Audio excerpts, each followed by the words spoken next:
between character and society in America that has ever been written. In it, de Tocqueville wrote, "There is no country in the whole world where the Christian religion retains a greater influence over the souls of men than in America, and there can be no greater proof of its utility than that its influence is powerfully felt over the most enlightened and free nation of the earth." This has been an American Minute with Bill Federer. For a free transcript, call American Minute at 1-888-USA-WORD.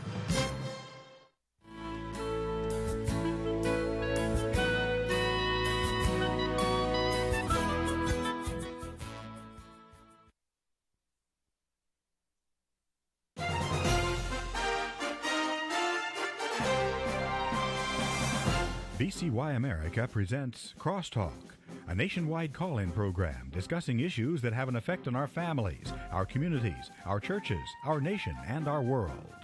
Crosstalk, an opportunity for you to voice your concerns for biblical principles. And now live by satellite and around the world on the internet at vcyamerica.org. Here is today's Crosstalk. We do thank you for joining us, ladies and gentlemen, and this is really a must-listen-to program today. Would encourage you to stay with us throughout the course of the broadcast. As you know, the rhetoric and the political statements pertaining to COVID and the COVID shot, they're heightening and becoming more directed around the world. Just a week ago, we aired an audio clip here in Crosstalk of Chris Hipkins, the Minister for COVID-19 Response in New Zealand, who spoke of, by the end of the year, chasing people down to get the jab. The President of the Philippines is now saying that Filipinos who've refused to get vaccinated should not be allowed to leave their homes and that the police should escort them back home who try to leave. He said people who are without the shot are walking spreaders all over the world. And here at home, President Biden just stated that we have a pandemic because of the unvaccinated. And they're sowing enormous confusion, he said. And not only that, just speaking on MSNBC, New York City Mayor Bill de Blasio said the voluntary phase is over. All this while mask mandates are being reinstituted around the country. Here to sort things out for us, we welcome back to Crosstalk Dr. Jane Orient, a medical doctor and executive director of the Association of American Physicians and Surgeons. They are a nonpartisan professional association of physicians in all types of practices and specialties around the country that are dedicated to the highest ethical standards of the Oath of Hippocrates and to preserve the sanctity of the patient-physician relationship and the practice of private medicine. Our guest obtained her undergraduate degrees in chemistry and mathematics from the University of Arizona in Tucson, her MD from Columbia University College of Physicians and Surgeons. She completed internal medicine residency at Parkland Memorial Hospital and University of Arizona affiliated hospitals, and then became an instructor at the University of Arizona College of Medicine and a staff physician at the Tucson Veterans Administration Hospital. She's been in solo private practice for decades. In addition to AAPS, she's managing director, or editor, I should say, of Doctors for Disaster Preparedness and managing editor of the Journal of American Physicians and Surgeons. Dr. Orient, thank you for joining us here today on the program. It's great to be here. We have a lot to unfold today, and I'd like to begin with this Delta variant. Nightly, we're being told of the numbers of COVID cases sharply increasing, and fingers are pointing at the Delta variant. And just wondering, what can you tell us about this? Because we're seeing these numbers really escalate. What's going on? Well, the number of deaths is going down, and if you look at the deaths instead of the cases, it's really no greater than it was before all of this concern about the Delta variant. There's been an alpha, a beta, a gamma, a delta plus. Viruses mutate. They're getting ready for the lambda. And isn't it interesting that we didn't have all of these before we started vaccinating people? Could it be that vaccines are acting like antibiotics and selecting out new strains that are less susceptible to either the antibiotic or to the vaccine? So is that what you believe is going on and why these variants are developing? Well, there's a lot of reason to think that they are. The inventor of the mRNA vax, Robert Malone, he reportedly is worried about those coming down with COVID following the jab. I mean, I saw the Daily Mail reporting earlier this month that vaccinated Britons now make up almost half of the COVID cases in the country. Yes. Now, you will hear the opposite said on the mainstream media, But if you look outside the country, where I think we may be getting more honest reporting, like in Britain, Scotland, and Israel, it looks as though the people who were vaccinated are hit just as hard with the Delta variant as others. And yet the finger pointing is going against those who have not. I'm going to play a clip from President Biden that he just spoke within the last couple days, and where he is blaming individuals for causing this pandemic, the unvaccinated. Here is his clip. Will you require all federal employees to get vaccinated? That's under consideration right now, but if you're not vaccinated, you're not nearly as smart as I thought you were. Are you concerned that the CDC's new mask guidance could sow confusion? We have a pandemic because of the unvaccinated, and they're sowing enormous confusion. And the more we learn about this virus and the Delta variation, the more we have to be worried and concerned. And then only one thing we know for sure: if those other 100 million people got vaccinated, we'd be in a very different world. So get vaccinated. If you haven't, you're not nearly as smart as I said you are. Okay, so he's walking off mic as you're saying this, but he said we have a pandemic because of the unvaccinated, and if you've not gotten the shot, he said if you've not gotten the vaccine, you're not as smart as what I thought you were. Well, how can it be that we have less cases now than we had before and we still have a pandemic? Or how can it be that these new cases are showing out when we get vaccinated? Mm-hmm. I mean, why is it that just as half of the country is vaccinated, we now have supposedly more cases? I mean, you would think that the more people vaccinated, the fewer cases we would have. In fact, we're having a lot of breakthrough cases. And already, 30 million Americans have recovered from COVID. They all have natural immunity. They have antibodies. They have T cells. Studies have shown that if you have recovered, you are no more likely to get infected than if you have gotten a vaccine.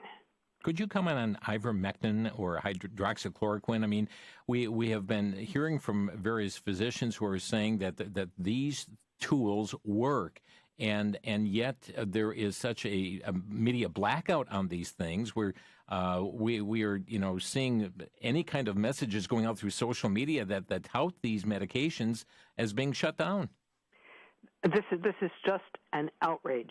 Hundreds of doctors and thousands of patients, maybe millions of patients worldwide have benefited from early treatment with these drugs that have been known to be safe for decades. And in places where you have kind of a natural experiment, as in India and in Mexico, where you have jurisdictions that use ivermectin and those that don't, the death rate has plummeted in the ones that do and is increasing in the ones that don't.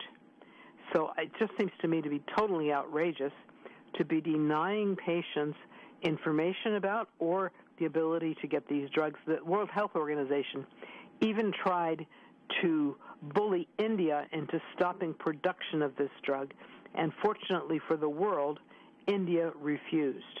So is the World Health Organization calling the shots on this, no pun intended, even here for the United States as far as the dispensing of these drugs? Well, they don't have the authority to do that, but a lot of people are relying on them, just like they're relying on the Centers for Disease Control and Prevention, the CDC, which also does not have the legal authority to prevent doctors from prescribing drugs that were approved decades ago, even if that specific indication is not on the label.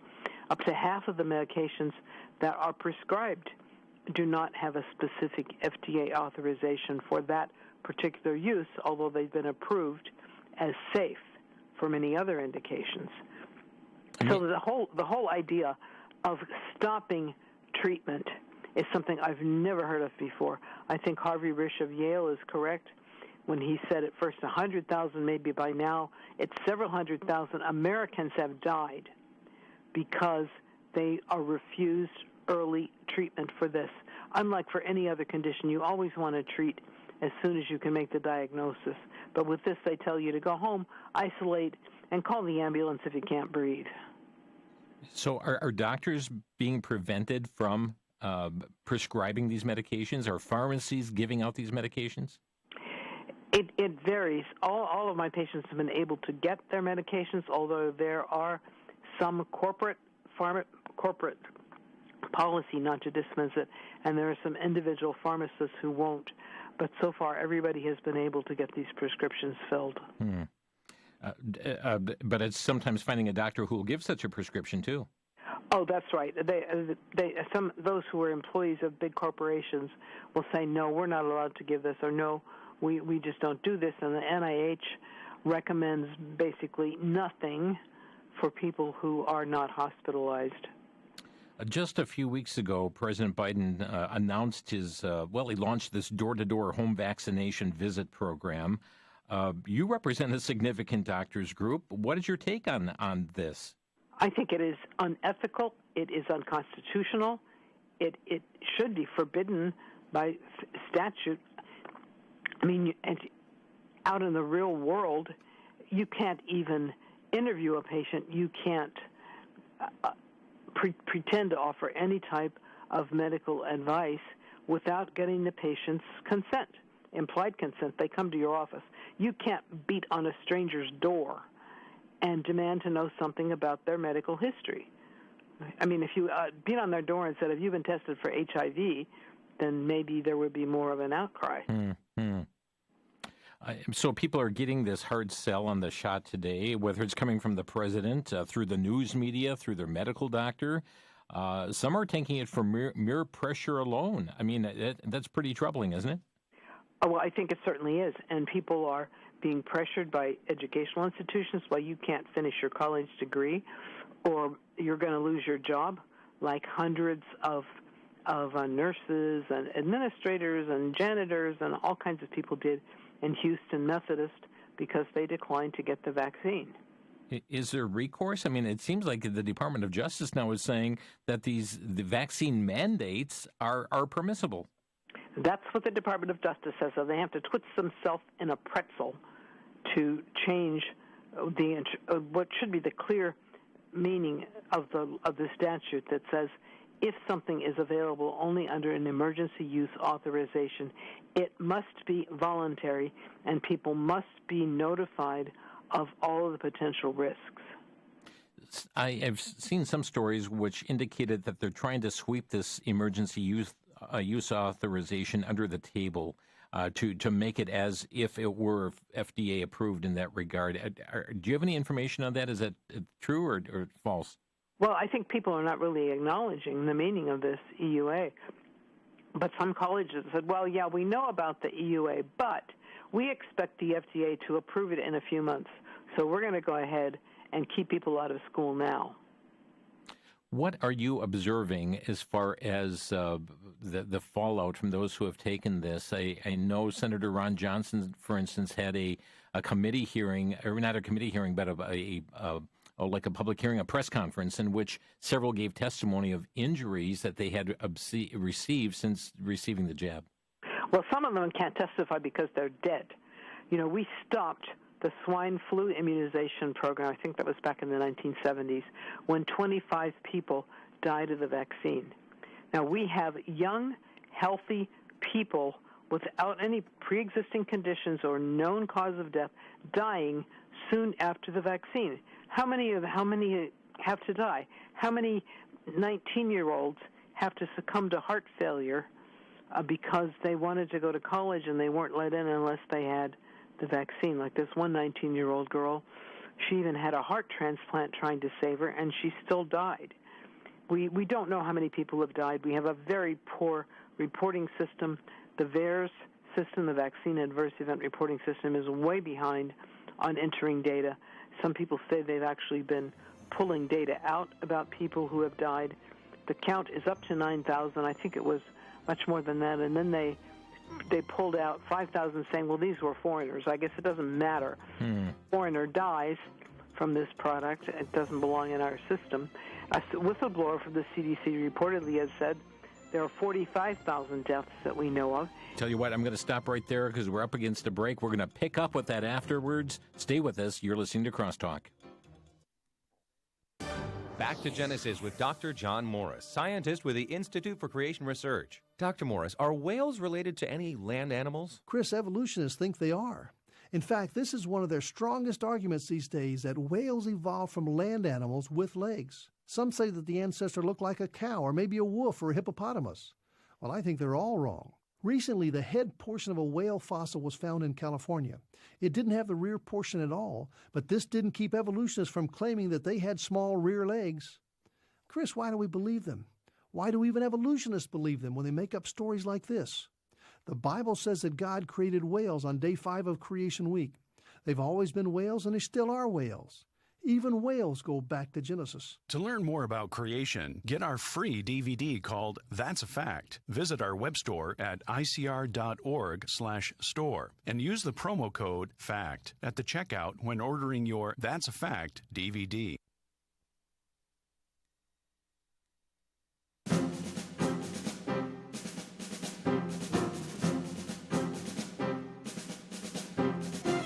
You're listening to Crosstalk on VCY America. Dr. Jane Orient is with us here today, Executive Director of the Association of American Physicians and Surgeons. Our topic today is COVID, the variant, and the jab.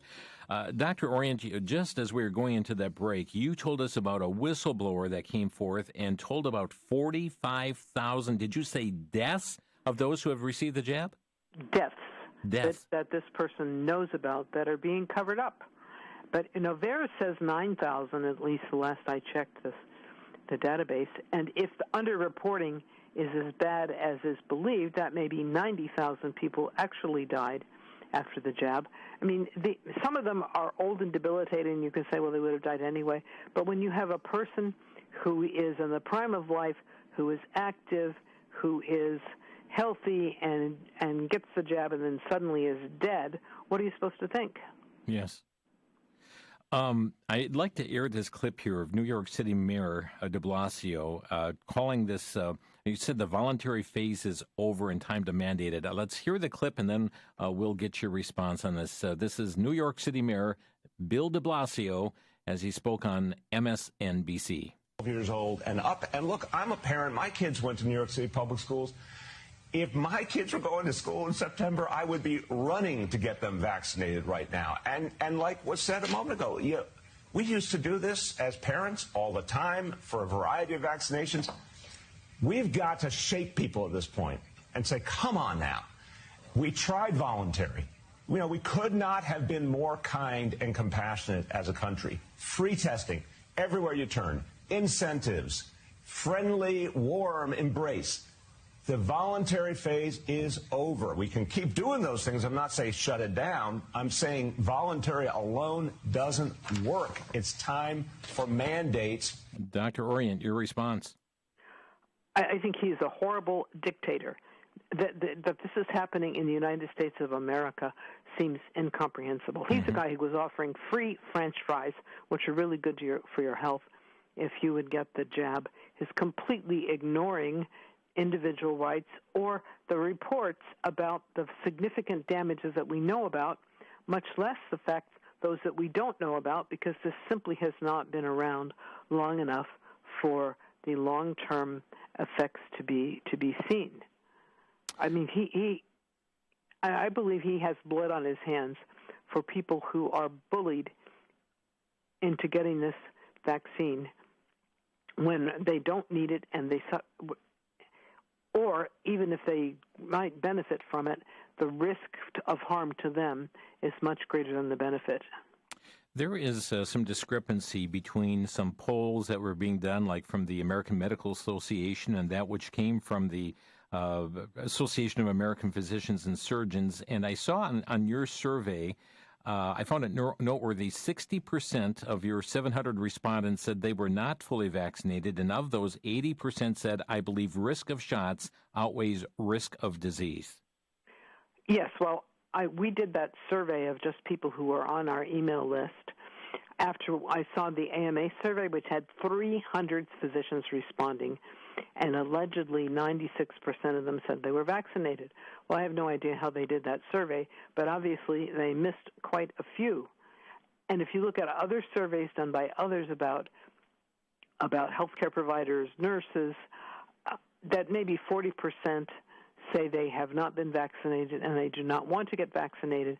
If you look at soldiers, firefighters, and other groups, nearly half of them are skeptical about the vaccine. And when you have people like Bill de Blasio threatening them, it certainly does not inspire trust in our public health people, that they are not able to persuade people with data and good reason for why they should take the risk of the shot after at least 9,000 people have died of it.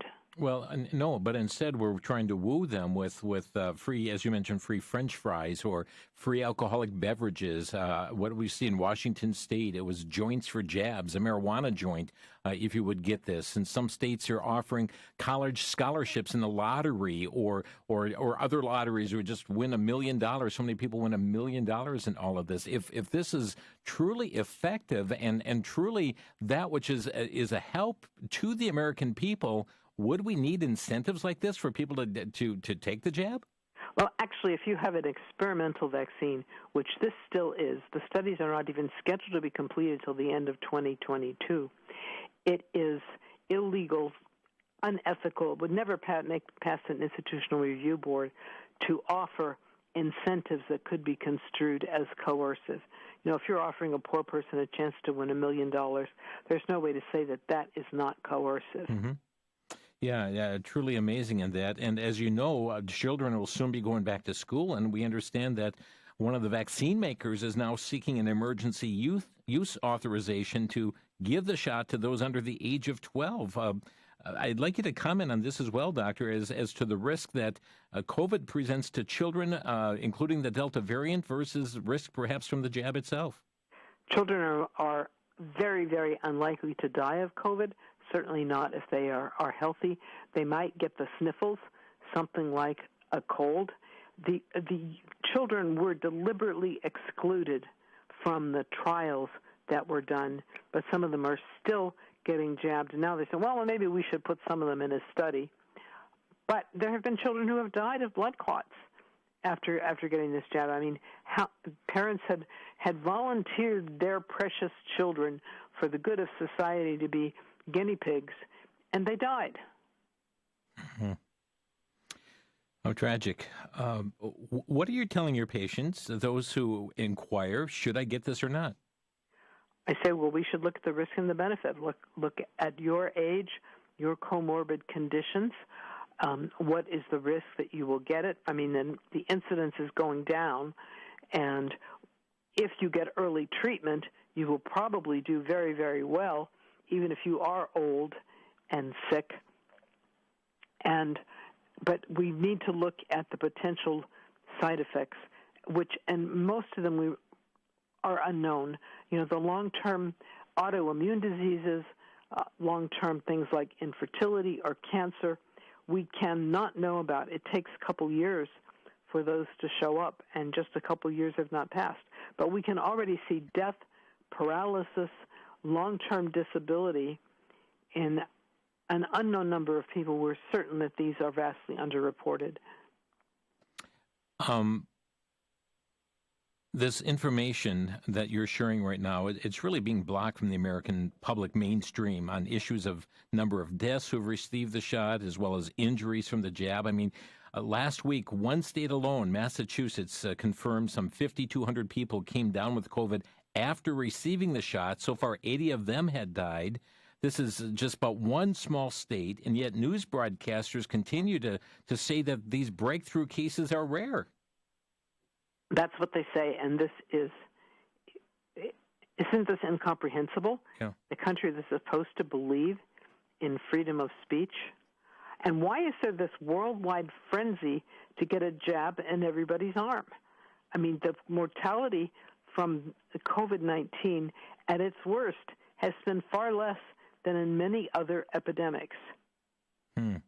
And this is in spite of the fact that we have denied people access to effective early treatment. Yes. So right now, because of all of this and the variant, we were seeing mandates coming for masking once again. being reinstated. I mean, this mask mandate is catching on like wildfire across the country. And I referenced Senator Ron Johnson earlier, but he issued a statement on July 27th saying, do masks even work? Do they do more harm than good, particularly to children who have a low risk of serious disease or death from COVID? Remember, the initial goal of public policy was to flatten the curve so we wouldn't overwhelm hospitals. At some point, federal agencies moved the goalposts. The initial goal was achievable. I'm not even sure what the new goal is. Time to let Americans, not federal agency, make decisions for themselves and their children. Time to reclaim liberty and end this state of fear. Comment on this common state of fear. Is that the persona that's given to the American people? And I also want to talk about the effectiveness.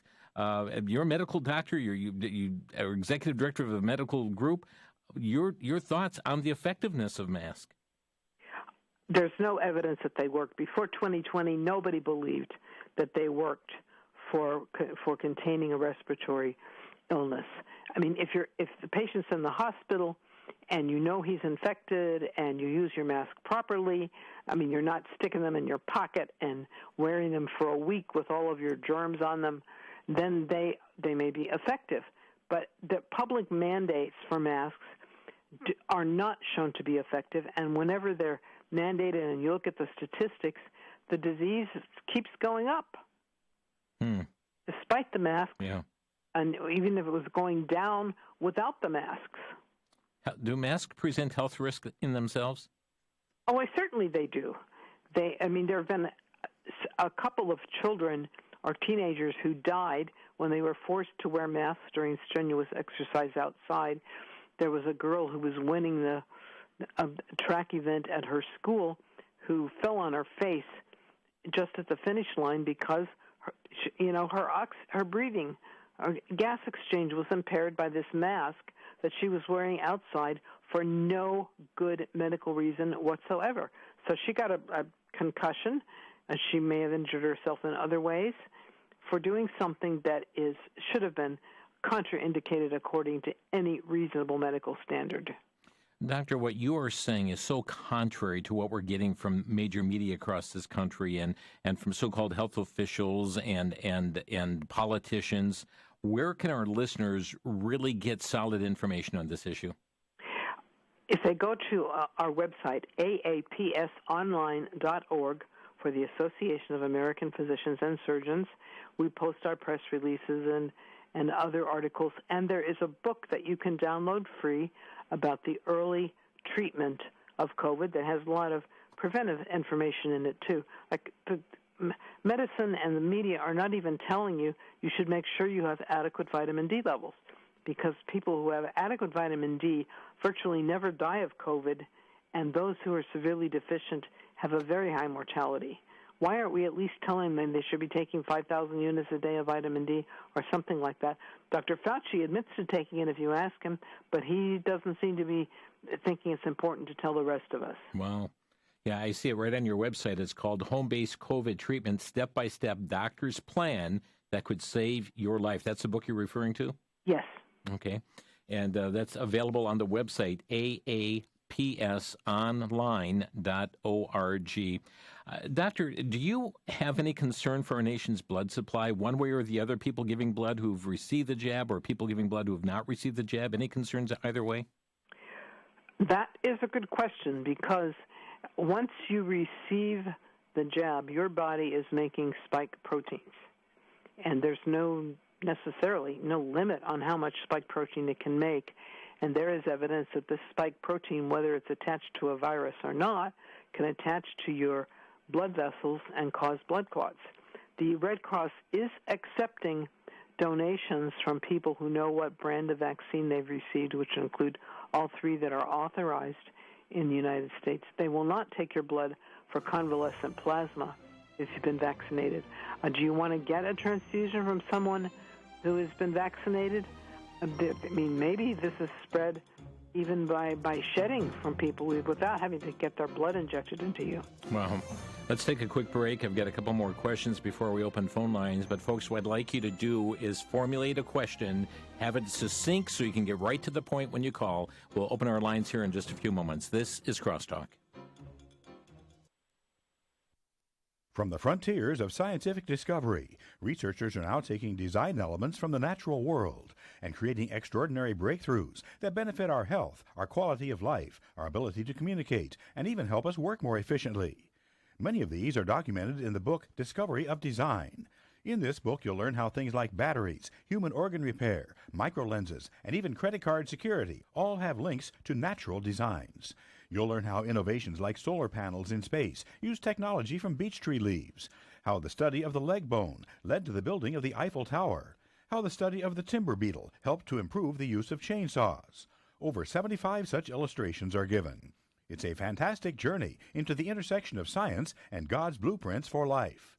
Discovery of Design is available for a donation of $16 or more to VCY America by calling 1-800-729-9829. That's 1-800-729-9829.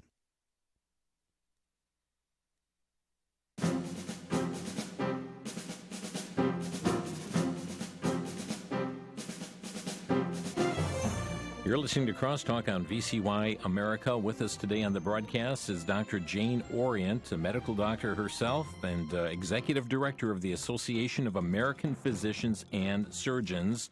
We're talking about COVID, we're talking about the variant, and talking about the jab. And one of the things that's really being pushed even in countries around the world, and pressure increasingly here in the United States as well, is that of a vaccination passport. Or in some cases to wear a scarlet letter if you've not received the shot. I saw earlier this week NBC Sports was pointing out that the Steelers, Pittsburgh Steelers, the pro football team, that players will have to, who have not received the jab, will have to wear a yellow wristband. So let's talk about the passports and the identifying of those who have or not received the jab. The passports are getting some pushback at least from some states that are refusing them. And putting a yellow band on something, that's really something. Actually, some unvaccinated people want to stay away from vaccinated people because there are too many stories of people getting sick after they've contacted somebody who has been vaccinated. I mean, was there shedding spike protein or what? I don't know what's going on. But this is a new form of segregation, of discrimination. We don't make people wear a band if they're HIV positive, do we? There are a whole bunch of other diseases that people may have that we're not allowed to know about. I mean, back in the day, early in the AIDS epidemic, we weren't even allowed to test people without going through a very elaborate informed consent procedure. Mm-hmm. So this is the death of medical privacy, the death of individual liberty. No more my body, my choice when it comes to this. And I think the only thing people can do is resist. If they don't want to take the risk of the vaccine, they just have to say no. But there will be a price to be paid for it. And I think people are going to be changing their educational plans, changing their work plans in order to avoid this. And unless people do that, and if we all just go over the cliff like lemmings, then we'll see what will happen. We may have a huge amount of mortality 2 years from now, or just of crippling disabilities. Are you concerned for the physicians and surgeons in your group and the pressure being placed upon them? Many of them are facing pressure, and some of them are going to comply. Some of them are not, and they're not really sure what's going to happen. I think that if enough people refused, that policy would have to change, or if enough people capitulate and some of the worst predictions about these bad side effects start coming true, then it'll be too late for the people who took the vaccine. But I think there will be a lot of demand for the services of those who are still healthy. Is it too early for us to really know what the full side effects are going to be of the jab? Absolutely it is, because if autoimmune diseases, cancers take a long time to develop, infertility may not be seen for a while because people are delaying childbearing. But the signals coming out of fertility clinics are very concerning, that some women who were successful egg donors before are the next donation after a vaccine, those embryos are not surviving even 5 days. How often that's happening, I don't know. The Facebook page that had something like 20,000 followers was shut down. Wow. Friends, let's open our phone lines here today on Crosstalk. Our number is 800-733-9829. We don't have time for long speeches, but maybe you've got a question you'd like to ask of our guest today, Dr. Jane Orient. Our number, 800-733-9829. And a reminder of their website, where you're going to find information that you'll not find from other sources, AAPS, again, that stands for Association of American Physicians and Surgeons. So in brief, it's aapsonline.org, aapsonline.org. Let's go to the phone lines and take your calls, your questions. Tim is calling from Pennsylvania. Tim, you're on the air. Yeah, I just have a quick question for the doctor. Specifically, doctor, how many cases of deaths that your practice or adverse events have you guys reported to the VAERS website? I have personally not seen any from the vaccine. The patients that I've seen have been mostly avoiding the vaccine, and they had maybe were ill or they were afraid of becoming ill, and they wanted prophylactic or access to early treatment. But we do encourage, we send out an email alert to everyone telling them how they can make a report to VAERS. Okay, is this something reported by doctors or by patients? Anybody can report to VAERS. Okay, thank you, Tim. Robin in Monticello, Kentucky, you're on the air. Yeah, thank you. I'd like to give a comment. I think Eisenhower and Reagan said, or they were telling us, I am here from the government, here to help. I think we should be afraid. That's all. Thank you. Okay, let's go to Steve in Chattanooga, Tennessee. You're on the air. Yes. Well, when all this first started, I read more articles than I could count about the fact the vaccine had to be kept at minus 70 to at minus 100 degrees.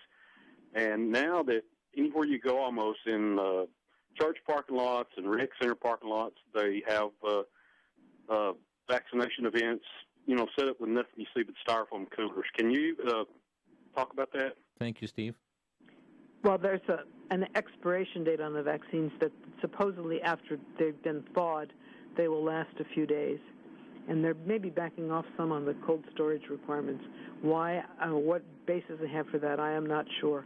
But yes, the Pfizer vaccine had to be kept very, very cold. Okay, and another issue I understand is some of the vaccines that were going door to door. The J&J one is been utilized because it doesn't need that cold storage, but its touted effectiveness is far lower too. And that isn't that also the one that's been attached to claims of blood clots?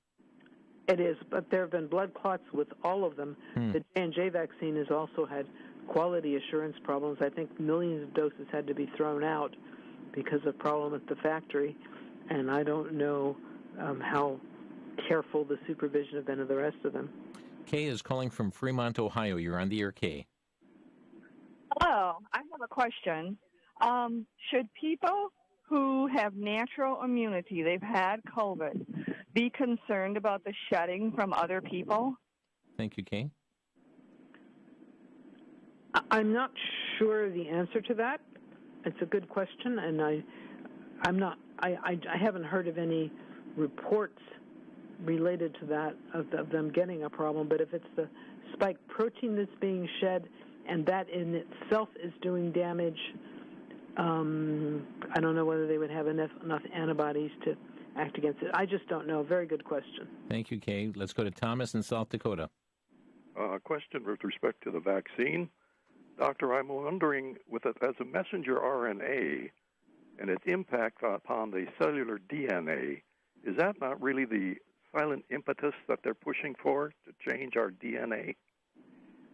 Well, if you look at what the founder of Moderna said, we are hacking the software of life, and so we wonder what their real objectives are. They say that the vaccine does not have everything that is required to reverse transcribe that RNA into your DNA. Maybe they're right, maybe they're not. But RNA, as well as adenovirus vectors like used in the J&J vaccine, are used for what's called transfecting cells in order to do genetic engineering. They're just saying, well, our particular vaccine doesn't have everything in it that could do that. I guess you can believe them or not as you choose. Thank you, Thomas. And again, that phrase was hacking the software of life? That's it. That's exactly what he said. My. Let's go to Mark in Monroe, Wisconsin. You're on the air. Yes, my comment pertains to three major players in regard to the Delta variants. I thought Rand Paul was the one that was medically competent. Anthony Fauci was mostly political, and Joe Biden just plain unpresidential. Okay, Mark. That's my comment. Okay, thank you. Chandler, Arizona. Ada, you're on the air. Yes, I have a question. I just had my gallbladder removed 12 days ago, but I have a sluggish liver. Now, before I went into the hospital, it was an outpatient. My doctor gave me ivermectin. Now, I've heard that if you have a problem with your liver, you shouldn't take ivermectin. Should I ask my doctor for a prescription for hydroxychloroquine so I have it at home in case I need it? I think everybody should have some at home in case they need it. Ivermectin can have an effect on the liver. I'm not sure how big a problem it is to worry about, but that would be one relative contraindication to it, yeah. Okay, thank you, Ada. Ann is calling from Shorewood, Wisconsin. You're on the air. Okay, thank you for taking my call. I just have a question. If someone were to have like cancer brewing in their body, and then they take this COVID shots, the 2 shots, could that make the problem like accelerated? Because my sister, 78 years old, working she got 2 shots, working 40 hours a week, and all of a sudden 4 months later she's got stage 4 cancer and dying in a facility. This is not the first time I have heard about something like this happening, where someone had maybe a limited cancer and then they got the shot and then it just went wild and killed them. And I just don't know. I think all these cases the CDC should be looking at very carefully and maybe putting out a warning about it. Thank you, Ann. And are they keeping stats? Are they even keeping the records? Do they have interest in knowing situations like this? Not as far as I can tell. Everything is a voluntary reporting system. Doctors are discouraged from doing it. It's difficult and time-consuming to do, and the CDC generally does not investigate these things and tries to blow them off as being coincidental. Our next caller is from Oshkosh, Wisconsin. Sue, you're on the air. Okay, how can a person who contracts the COVID-19 get early treatment if their MD refuses to order such things as hydroxychloroquine or ivermectin? Person needs to find another doctor. There is a website, c19protocols.com. It has a number of protocols by various physicians, and at the end there are websites of physicians who are willing to treat this. There are a number of telemedicine services where you can find a doctor who is licensed in your state who would be able to prescribe for you. That's c19protocols.com? Correct. Okay. Thank you, Sue. Thank you. Pat in Pierpont, Ohio, you're on the air. Yes, I have 3 questions. One of them is about the HEPA. They're not allowed I'm not even allowed to ask about my husband if he doesn't want me to. You know what I'm saying? And I don't understand how they can bypass that like that. Then another thing, why can they call that a vaccine when they know it doesn't meet the requirements of being a vaccine? And the third one is I'm allergic to the flu shot. And my doctor says that if I'm allergic to the flu shot, I'm going to be just as allergic to this shot, which I didn't want it anyway. But it's on my record. Could they force me to take it anyway? Okay, thank you for those questions. Dr. Orion.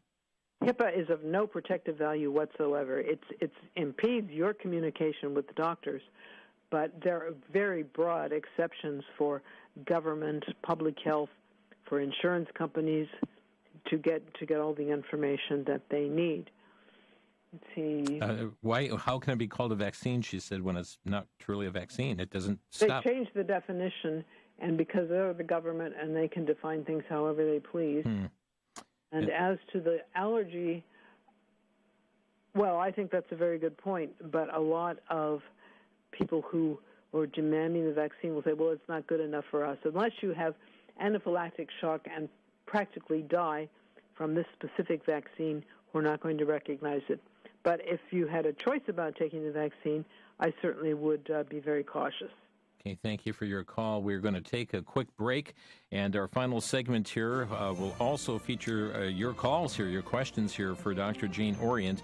Again, her website, aapsonline.org.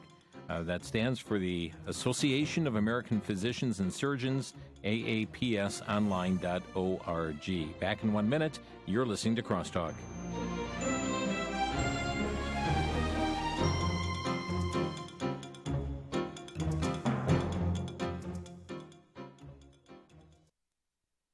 For the Worldview Report, I'm Brandon House. Our website is worldviewreport.com.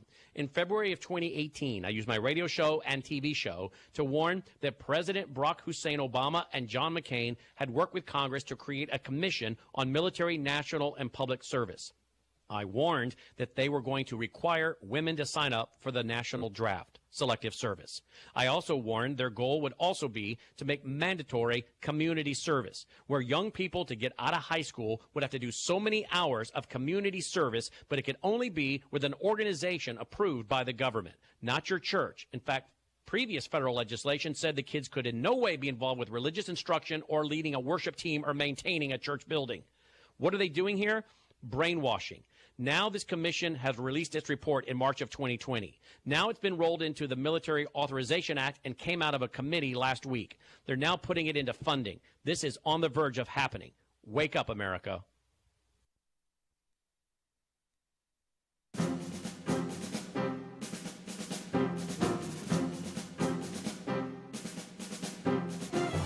You're listening to Crosstalk on VCY America. With us today, Dr. Jane Orient, a medical doctor and executive director of the Association of American Physicians and Surgeons. And we're talking about COVID, we're talking about the variant, we're talking about the jab today, and letting you ask the questions and get answers. We're going to O'Neill, Nebraska. Carolyn, thanks for calling Crosstalk. You're on the air. Hello, Carolyn. Okay, just we've got a bad line there. Let's go to Dominique in Mukwonago, Wisconsin. You're on the air, Dominique. Hello, Doctor. I really appreciate your discussion today and what you're doing to spread the truth. And you're right, only a couple weeks ago, the VAERS database said that COVID vaccine deaths were 9,048. But it's tragically jumped so much in the last 2 weeks. I was wondering if I could share what the current total is as of 7/16. Sure. There will be more tomorrow. It's 11,405. So by this weekend, it should be over 12,000, tragically. And we're almost at 500,000 adverse reactions from the vaccines. And that's those that are reported, and it's just a small percentage, Doctor, that are reported to VAERS. Right, it could be 10 times as many. Right. They're very far behind, backlogged on entering the data. Mm-hmm. Let alone people who don't contact them who have the side effects or death. Exactly. Thank you, Dominique. We have Mac from Navarro, Florida. You're on the air. Yes, Brother Jim. I've got one itching question I've thought of for quite some time now, and I'd like to know whether or not the doctor has any information on Dr. Fauci.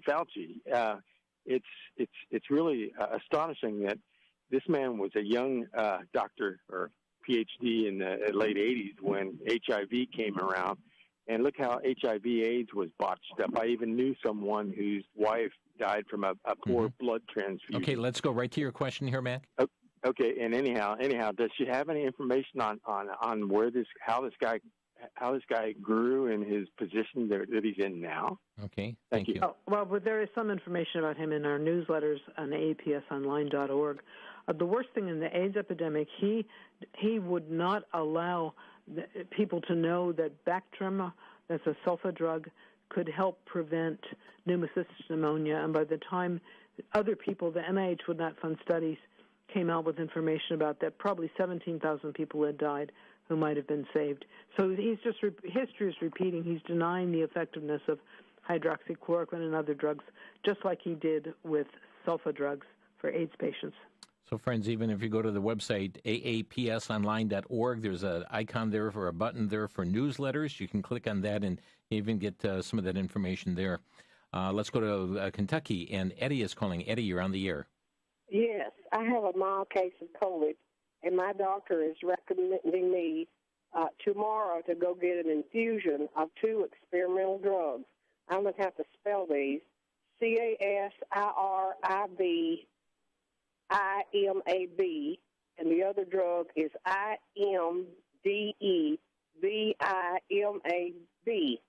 These are 2 experimental drugs. It's not approved, and they want me to go get an infusion tomorrow. Should I do it? Oh, these are monoclonal antibodies, and there's considerable evidence that they have been effective, so I wouldn't object to them. I think, personally, if you're my patient, I wouldn't rely on them. Some of my patients have gotten them, and they've had good results, but I wouldn't rule out other early treatment. And if you want a doctor to consult about that, see C19protocols.com. Okay, thank you. Thank you. And that would be Edie there. Thank you. Maureen in Zanesville, Ohio, you're on the air. Yes, hi. I'm wondering if she knows anything about the up-and-coming Novavax. It's a vaccine that is somehow comes from an insect. Oh, what they do with Novavax is they get moths to make the spike protein.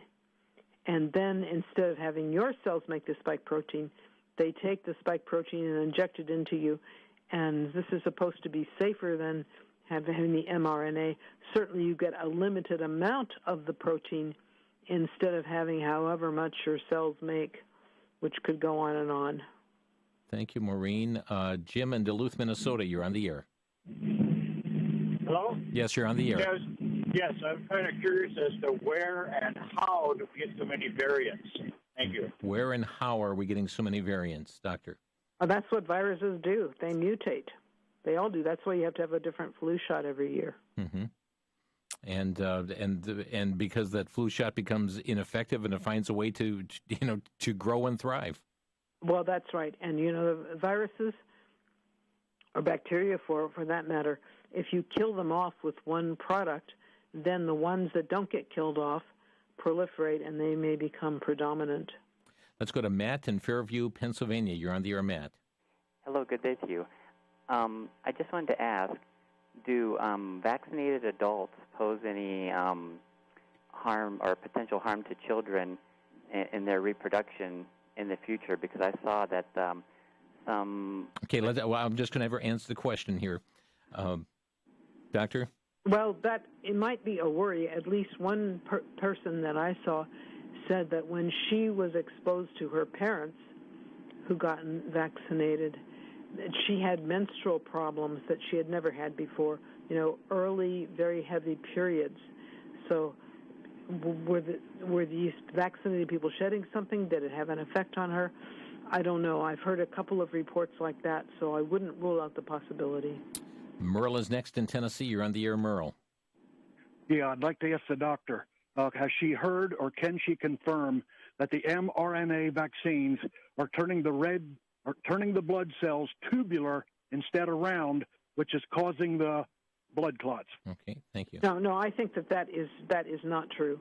The pathologists who have looked at those cells, at those wet mounds, said, that person who did them does not know what she's talking about. Okay, thank you. Bluntly. Brenda in Friendship, Wisconsin, you're on the air. Yes, I wanted to share a lesson that I learned 40 years ago about masking. Okay, we've got 40 seconds left here in the program. I decided to wear a mask when I was painting 4 milk cans, making it to kitchen stool. I had a light mist on all of my body. When I took my mask off, it was totally white. So if that can come through on spray paint, what happens with those tiny particles of virus? Interesting question here, Doctor. Yeah, well, good observation, and she's certainly not the only person to have made it. Yeah. Well, we have run out of time for the broadcast, but friends, there's more information that's available on aapsonline.org, aapsonline.org. And, Doctor, thank you for taking time out of your schedule to help speak to these issues and to inform our listeners on information they're not getting from the major media. Thank you.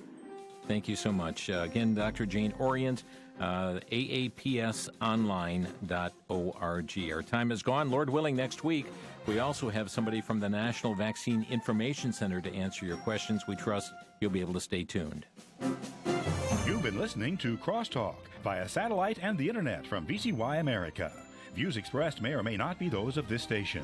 For a CD of today's program, send a donation of $6 or more to VCY Tape Ministry, 3434 West Kilbourne Avenue, Milwaukee, Wisconsin, 53208, or download by RSS or podcast from crosstalkamerica.com. And join us again for Crosstalk.